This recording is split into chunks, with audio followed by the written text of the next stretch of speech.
আজকে তো স্যাটারডে, আর স্যাটারডে মানে হচ্ছে উইকেন্ড। আর এই উইকেন্ডের দিনগুলোতে না বাড়িতে বসে থাকতে আমার একেবারেই ভালো লাগে না। সকালটা পুরোই আমার অকুপায়েড থাকে প্রত্যেক শনিবার, তবে রাত্রের দিকে কিন্তু আমি ফ্রি হয়ে যাই এই 7টা-8টার পর থেকে। তবে আজকে কিন্তু সন্ধে থেকেই আমি ফ্রি রয়েছি। অনেকদিন ধরেই ডিসাইড করছিলাম বজরংবলীর মন্দিরে যাব, তবে একদম সময় হয়ে উঠছিল না। আজকে যেহেতু ফ্রি আছে সেই কারণে তিনজন আমরা গিয়েছিলাম বজরংবলীর মন্দিরে।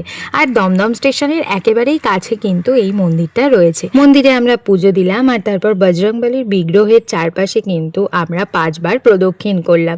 সব মিলিয়ে কিন্তু খুব ভালো লাগলো পুজো দিয়ে। এরপর আমরা এখান থেকে বেরিয়ে খুব কাছেই রয়েছে জুডিও, সেখানে চলে গেলাম। খুব সামনেই মায়ের বার্থডে, আর সিস মাকে কিছু গিফট করবে, সেই কারণে কিন্তু আমরা জুডিওতে এসেছিলাম। কিন্তু জুডিওতে এত লাইন না, সেটা দেখেই কিন্তু আমরা ভয় পেয়ে গিয়েছিলাম। তাই জুডিওতে এদিক ওদিক একটু ঘুরে একটু কালেকশনসগুলো দেখে কিন্তু আমরা বেরিয়ে এসেছি। এরপর নাগের বাজার এসে আমরা এই কাকুর দোকানে চলে এলাম। আর এখান থেকে কিন্তু মায়ের একটা 2 পিস ভীষণ পছন্দ হয়েছিল, আর সেটাই কিন্তু মাকে সিস গিফট করলো।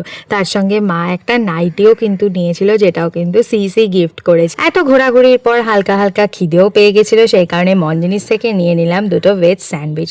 ভেজ স্যান্ডউইচ খাওয়ার পর একটা দোকানে গেলাম, যেখানে না খুব ভালো সাউথ ইন্ডিয়ান খাবার বানায়। আমাদের বাড়ির একেবারেই কাছে এই দোকানটা।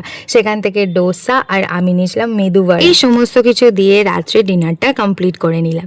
পরের দিন অর্থাৎ রবিবার মা আবারও গিয়েছিল শপিং করতে, আর এই দোকানটাতে এসেছিলাম শাড়ি কিনতে। অনেক রকমের শাড়ি কাকু দেখাচ্ছিল, তার মধ্যে থেকেই মা একটা শাড়ি নিয়েছিল, যেটা কিন্তু গিফট করেছিল আমার বাপি। সবকিছু তোমাদের দেখাবো মায়ের বার্থডের ভিডিও। তোমাদের ভিডিওটা ভালো লাগলে অবশ্যই লাইক, শেয়ার আর সাবস্ক্রাইব করে দিও। বাই।